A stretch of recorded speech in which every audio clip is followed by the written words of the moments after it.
поначало бях много скептична към този тип събития и организации, но останах изключително доволна. Наистина атмосферата е много приятна, хората са забавни, така че го препоръчвам на всички, които се колебаят. Аз какво да кажа, дълго време чудене, накрая смелост от приятел, Мина ми е близка, вашата организаторка, съорганизаторка.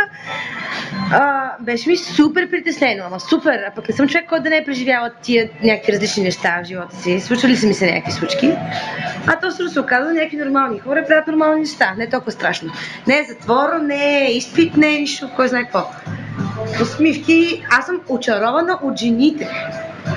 Защото наистина очаквах, ама наистина, както да каза, някакви супер отчаяни хора. А пък мацките бяха абсолютно квалитетни. Просто не знам. Ако бях в другата лента, сигурно ще имам 5 месеца.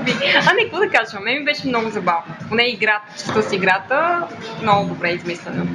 Различни игри, ако може да включите, не само тази, ще е добре. Няма от какво да се притесняват хората, защото всъщност от начало доста забавно започва с игра, а не директно с социални контакти. Започва с твоето представяне през играта и лека комуникация между хората, която прогресивно нараства, което е доста готино. Да се притесняват хората. Кажи с две думи, как протече? Много накратко. Ами доста беше забавно, защото играта беше на асоциации. Играта Dixit? Да, Dixit, която аз никога не съм играл, но е доста яка. Беше с асоциации и всеки човек трябваше да асоциира, т.е. да прави интерпретации на живота, на него, на картите, които има и след това да ги обясни, което беше всъщност доста яко, защото така разбираш хората, все едно ги гледаш през, не знам, с 3D очила. Супер забавно.